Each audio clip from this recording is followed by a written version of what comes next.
नाज़रीन, एक और बंदा भी था, आपको याद होगा, लाल टोपी पहनता था, बंदूकें हाथ में पकड़ के प्लाटों में दौड़े लगाता था, कभी इधर भागता था, कभी उधर भागता था, कभी उधर भागता था। वो लाल टोपी वाला मिल ही नहीं रहा कहीं पे, उसको ढूंढ ढूंढ के थक गए हैं। आप मेरी इज्जत ले जाएं, मेरी इज्जत लूट लें, लेकिन किसी तरह मुझे बचा ले। ये बेचारे अब मुंह छुपाते फिर रहे हैं कि जनाब इन्होंने तो जो सारी जिंदगी हमसे बयानियां बनवाया उसी का बेड़ा गर्क कर दिया। इंडिया तीसरी बड़ी मीशत है दुनिया की, पांचवी बड़ी कुव्वत है, ताकत है, और ये वर्ल्ड पावर बनने जा रहा है। और इंडिया की जो पॉलिसी है वो किसी के साथ इस तरीके से खड़ा नहीं होता।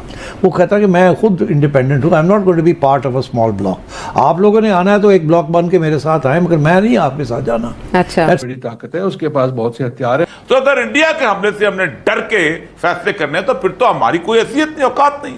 भाई आपने तो देखा कि आप रूस के नजदीक नहीं जा सकते हैं, आप डरे हुए हैं अमेरिका से। मेरा पाकिस्तान अगर इनकार करता है अमेरिका को, तो उसके बाद जो ईरान का हाल हो रहा है फिर वो होगा कि जो पाकिस्तान के साथ बिजनेस करेगा उस पे 25 से 50% टैरिफ हो जाएंगे। आप क्या कर लेंगे? मैं आपको बताता हूँ, इनको तो उन्होंने गर्दन से पकड़ के एक्सेप्ट करा है। वो करे ना कोई कहे नो, इंडिया क्यों नहीं आ? बिकॉज इंडिया अंदर आता है तो जिस तरह बात हुई कि जी शायद कश्मीर का मसला, और भाई इंडिया जब आएगा वो तो बात ही नहीं करेगा, वो तो हमारे वैसे खिलाफ है, वहां भी जाके उसने यही करना है। तुम एक न्यूक्लियर स्टेट हो, तुम्हारे आगे एक और न्यूक्लियर स्टेट है which can trigger off anything। ठीक बात।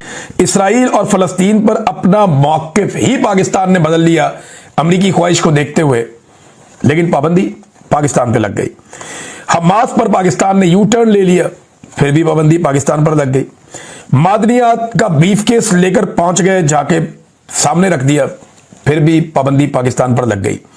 अमरीकी एम्बेसी की तरफ बढ़ने वालों को मुरीदके में उनका कत्लेआम करवा दिया गया, फिर भी पाबंदी पाकिस्तान पर लग गई।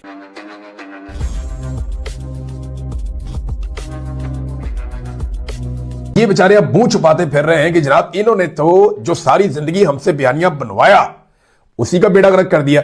यही हुआ था ना उस मीटिंग में। जनरल बाजवा ने कहा कि आप कश्मीर को भूल जाएं और आप इंडिया के साथ तजारत के मामलात में नॉर्मलाइज करें, कि कश्मीर को छोड़ दें, अभी हमें इंडिया के साथ ताल्लुकात बेहतर करने की जरूरत है, उनके साथ तजारत करनी चाहिए, बाकी मामलात करने चाहिए। ये जनरल बाजवा ने लगभग 30 के करीब सहाफियों की मौजूदगी में यह बात कही। मैंने कहा जनरल साहब 70 साल कौम को चूरन बेचा हुआ है कि कश्मीर आप आजाद करवा के देंगे, आज आप कह रहे हैं कि जाके हम ये खबर दे दें। मैंने और जब हमने जनरल बाजवा को कहा कि क्या हम जाकर आपको कोर्ट कर दें, उसने कहा मैं मुकर जाऊंगा। आप अंदाजा करें ये कितने फ्रडिये लोग हैं। उसने कहा जी मैं मुकर जाऊंगा, मैंने जो बात की है जो ऑफ द रिकॉर्ड की है, जाके आपने ये करना है, मेरी आपको सजेशन है आप जाके ये करें, इसराइल को तस्लीम करना है तो इसके ऊपर भी एक रायनामा हम वार करें। ये उस वक्त आर्मी चीफ की सोच थी। भाई आपने तो देखा कि आप रूस के नजदीक नहीं जा सकते हैं, आप डरे हुए हैं अमेरिका से। और ये रिजीम चेंज जो आपका सबसे बड़ा लीडर, सबसे पॉपुलर लीडर, सबसे अहम लीडर ने कहा है कि ये अमेरिका ने किया है, वो सब मानते हैं कि अमेरिका ने किया है, नहीं तो वो कहते हैं ये क्यों करता। आप you are of no consequence, तो आपको अहमियत क्यों देंगे? आप देख रहे हैं कि चीन और इंडिया के साथ उनके लद्दाख में और नीफा में उनके बड़े अरेंजमेंट्स हो रहे हैं विड्रॉल के। ये क्यों हो रहे हैं? आपका नामो निशान ही नहीं है उधर। और सब लोग जानते हैं कि आपने फुल टर्न करके अमेरिका के गोद में वापस कूद रहे हैं। अमेरिका ने कहा था कि इसको निकालो, जब आपने इनको निकाला आपको क्या मिला? $450 मिलियन मिले हैं आपके स्पेयर पार्ट्स F-16 के लिए, नॉट एज ए गिफ्ट, वो भी आप खरीदेंगे अप टू 450 मिलियन।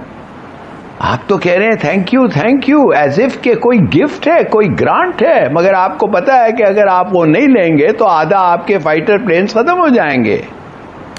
उसके बाद उन्होंने 1-2 मिलियन कह दिया है ट्रांच दे दो इनको IMF को, और 1-2 मिलियन 4 से 6 बिलियन बढ़ा दो IMF का पैकेज, वो भी आपको मिल गया है।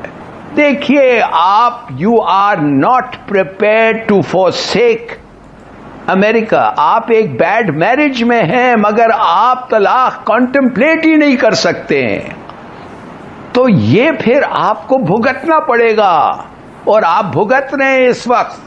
और आप पूछ रहे हैं हमारी क्या इज्जत है?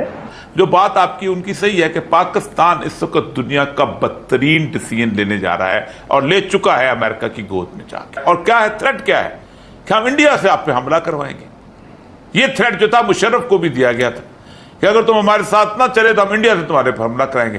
तो अगर इंडिया के हमले से हमने डर के फैसले करने हैं तो फिर तो हमारी कोई हैसियत नहीं, औकात नहीं, फिर हमें घास खाने की क्या जरूरत है, हम आराम से जिंदगी गुजारे। असल मसला यह है कि पाकिस्तान के अंदर एक बात याद रखें, यूरोप हो, अमेरिका हो या रूस हो या कोई मुल्क, जिस बंदे की पाकिस्तान की आवाम में पजीराई है उसी को इज्जत मिलती है। राज साहब ठीक कहते हैं कि वो चाहे प्राइम मिनिस्टर के साथ यूएन के में गए हैं, यूएन में भी इज्जत उसी की होती है और ये दुनिया का फार्मूला है। अब जमाना गया, जाओ लग तो आ जाएगा। और पाकिस्तान की जब बात आती है कि जी पाकिस्तान एक न्यूक्लियर मुल्क है और उसको कोई इंडिपेंडेंट स्टांस लेना चाहिए, हम शायद ये भूल जाते हैं कि पाकिस्तान एक न्यूक्लियर मुल्क तो है, लेकिन हमारे पे कर्जा तो देखें क्या है। हम कनाडा हैं या हम फ्रांस और जर्मनी हैं कि इंडिपेंडेंट हम यानी रह सकते हैं। देखिए कनाडा की इकोनॉमी इतनी है कि वो सस्टेन कर सकती है। मेरा पाकिस्तान अगर इनकार करता है अमेरिका को या ये अपॉर्चुनिटी खो देता है तो उसके बाद जो ईरान का हाल हो रहा है फिर वो होगा कि जो पाकिस्तान के साथ बिजनेस करेगा उस पे 25 से 50% टैरिफ हो जाएंगे। आप क्या कर लेंगे? आप देख लीजिए जो बाइडेन के जमाने का पाकिस्तान और इस वक्त का पाकिस्तान, हमें तो सूट करता है ये। अच्छा, हमने सिर्फ ये करना है अपनी जान बचा के, अपनी इज्जत बचा के और अपने जो इकोनॉमिक हालात हैं, जो खित्ते की सूरत हाल है, इंडिया इधर है, अफगानिस्तान इधर है, दहशतगर्दी हमारे सामने है, हमने इनका हल करना है। और अमेरिका की आशीर्वाद के बगैर ये सारी चीजें अगर नामुमकिन नहीं है ना तो बहुत मुश्किल है। देखिए सीधी सादी बात है कि अगर ये हम हर चीज मानना है इसलिए कि हमारी कंडीशन बहुत बुरी है, हाँ, ठीक है। मैं तो कहता हूँ आपको जी, जी। कि चलिए मैं I don't want to stress this point, कहूँगा हम बहुत बड़े मुश्किलात में हैं, मगर इसका मतलब नहीं है कि यू सब चीज आप बेच के खड़े रहे। I mean you lose your honour, you have no honour with America. I have lived in America, I have served in America. क्या कहते हैं वो पब्लिकली, क्या कहते हैं? You know that is your reputation. हाँ, I don't want to say unfortunate, very very unfortunate. America is calling everything basically it is a big bully।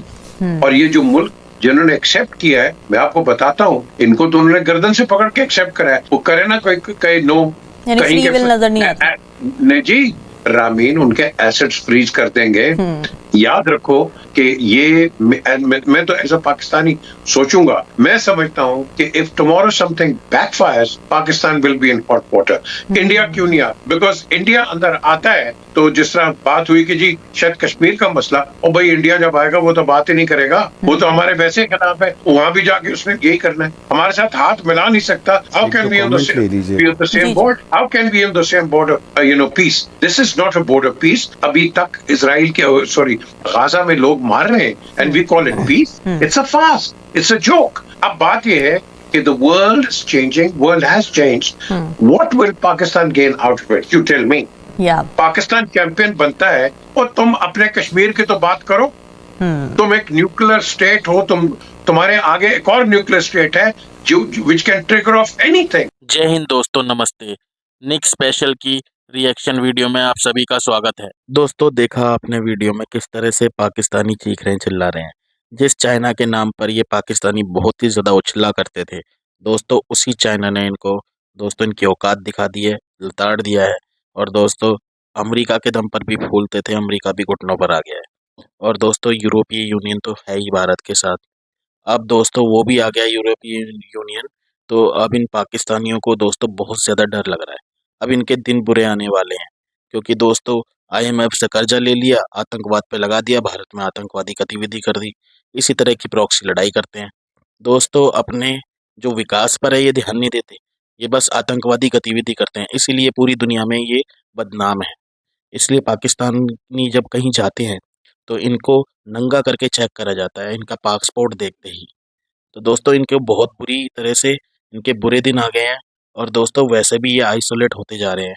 अब इनके साथ कोई नहीं होगा, इनको कोई साथ देने वाला नहीं होगा, इसीलिए इनको बहुत ज़्यादा डर लग रहा है। दोस्तों अगर आपको हमारी वीडियो पसंद आई तो प्लीज़ लाइक करें, सब्सक्राइब करें, शेयर करें और कमेंट में ज़रूर बताएं कि आपको वीडियो कैसी लगी है।